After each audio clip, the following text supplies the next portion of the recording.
You know, sometimes love will make you do crazy things, I swear. Frank and Penelope, directed by Sean Patrick Flanery, one of the McManus brothers from Boondock Saints, and is available to rent on all major streaming channels. Let's talk about it.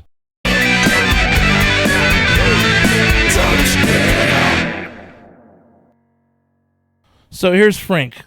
It's just another normal day. He's headed home to kick it with his loving wife.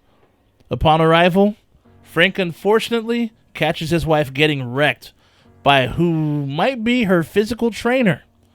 It appears he's teaching her some new stretches, if you will.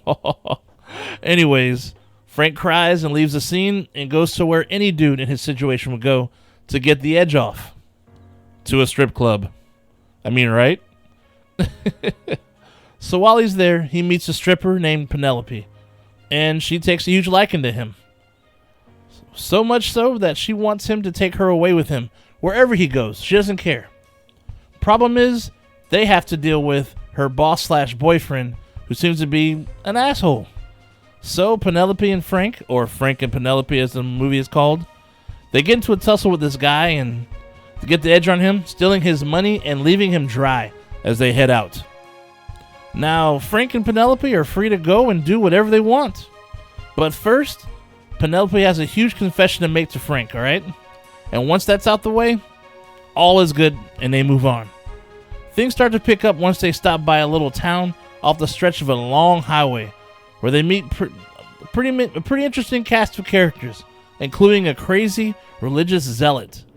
Now, can this couple survive this encounter and continue on with their journey? Now, I'll say this. It's not really a horror movie per se. More of a drama, I guess, with horror elements.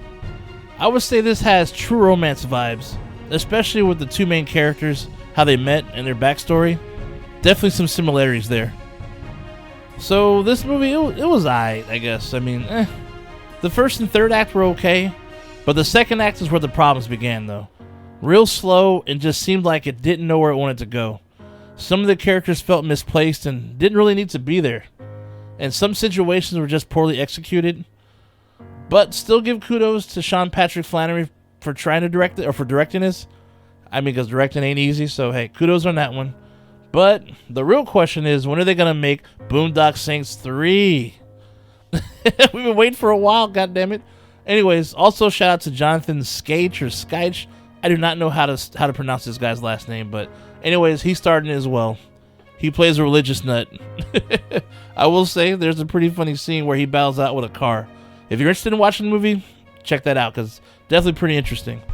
But overall, I think this would have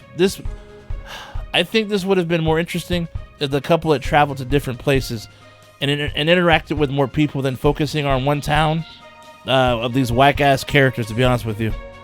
I mean, if you're curious enough to watch it, go for it, but honestly, I can't recommend this one because overall, it really wasn't that good. Like I said, it's aight, but you know.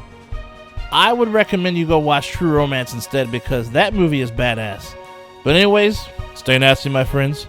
Be sure to slice through that like button to get to the subscribe one, because on a Don't Split Up channel, hell has never been so cool. Shay Nasty out. I'll see you soon. Would you steal a car? No. Would you steal a computer? No. Would you steal a purse? No. Would you steal a TV? No. Have you subscribed to the Don't Split Up channel yet? No. Viewing without subscribing is a dick move. Don't be a dick. Subscribe. Click and subscribe. It's free.